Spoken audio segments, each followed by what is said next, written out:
Imagine this. You give a monkey a keyboard and infinite time.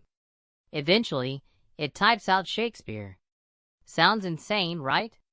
But there's something buried in that madness, an idea that completely changed how I see the world. I used to think knowledge was just a pile of facts, like random trivia or Wikipedia pages in my brain. But now I see that real knowledge is about explanations. Deep, testable, powerful ideas that tell us why things happen, not just what happens. Like, sure, apples fall. Cool. But why? Gravity. Boom. That's an explanation.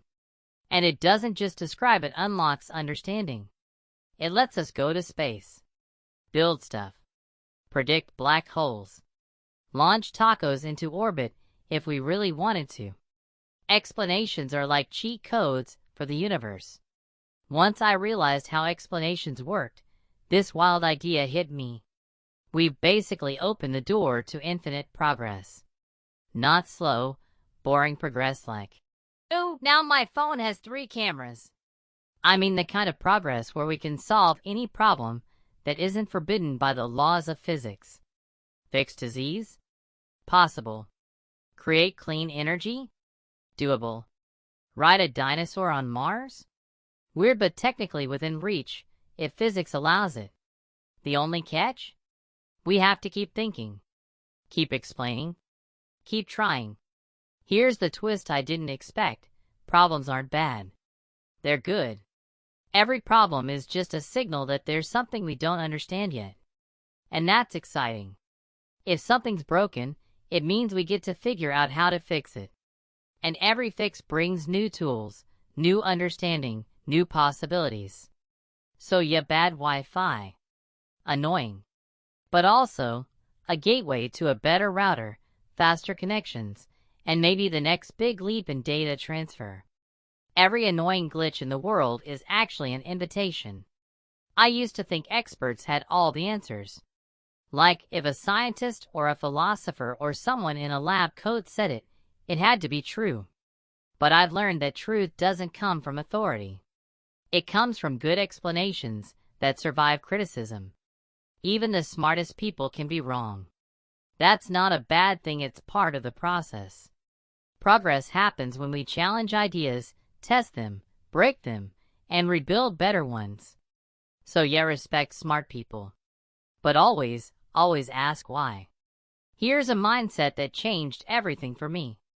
Optimism isn't about being happy-go-lucky or pretending things are fine. It's about believing that solutions exist, even for massive problems. If it's not ruled out by physics, then with the right knowledge, it can be solved. That means we're not stuck. Climate change? Solvable. Poverty? Solvable. Nuclear war, bad education, broken systems? Solvable. Not easily. Not overnight. But solvable. And that shift from fear to solvability is what gives us the power to act. We mess up a lot. Personally, I've made some garbage decisions, and I believe things that turned out to be totally wrong. But that's the whole point.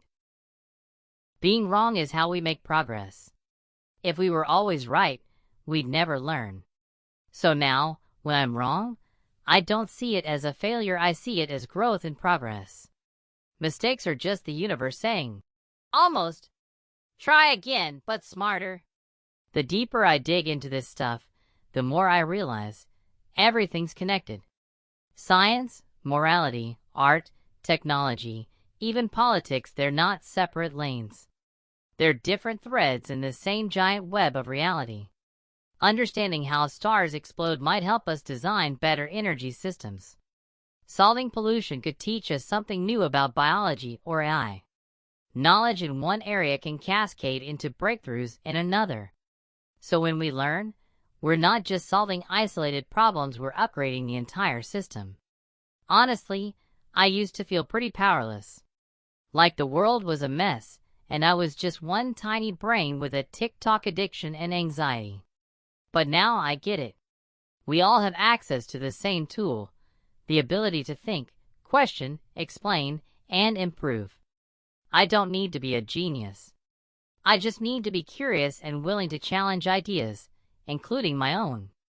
And if enough of us do that, the future isn't just hopeful, it's infinite. So yeah, that monkey on the keyboard? Randomness might give us Shakespeare eventually. But explanations? They let us write new stories on purpose. We don't need infinite monkeys. We just need one good idea, followed by another, followed by a few billion more. And I think we're just getting started. Hey, if you enjoyed this video and it made you go wait, what, even once, do me a favor. Hit that like button, drop a comment with your weirdest theory, and of course, subscribe so you don't miss the next mind-bending one. Appreciate it.